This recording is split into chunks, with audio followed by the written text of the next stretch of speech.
Where did Europe's ancient Germanic languages originate? Imagine a time long before modern countries, when tribes roamed vast forests and coastlines. These tribes spoke languages that would shape much of Europe's future. The roots of Germanic languages stretch back thousands of years, but where exactly did they begin? To find out, we need to look at the big picture of early European history and the movements of ancient tribes. Germanic languages come from a larger family called Indo-European languages. These languages started with a common ancestor called Proto-Indo-European, spoken by ancient tribes living north and east of the Black Sea around the 4th millennium BCE. As these tribes moved across Europe and Asia, their languages changed and evolved. Over time, some groups developed their own distinct speech patterns.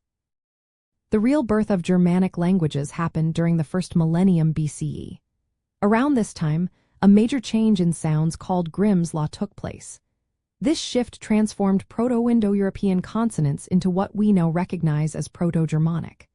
This language was spoken by tribes living in what is now Scandinavia, northern Germany, and along the North Sea and Baltic coasts. These tribes included groups like the Angles, Saxons, and Jutes. They migrated and settled across northern Europe from about 500 BCE to 500 C.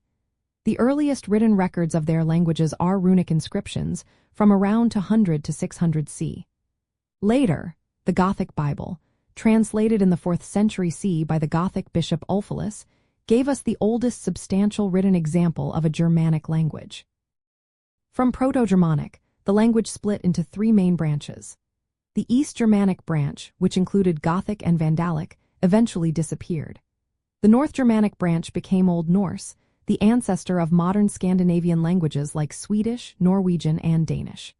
The West Germanic branch gave us Old English, Old High German, and Old Dutch, which later evolved into many languages spoken today across Western and Central Europe. Old High German, for example, developed in regions that are now Germany, Austria, and Switzerland during the early medieval period. It absorbed Latin words from contact with the Roman Empire, showing how cultures interacted.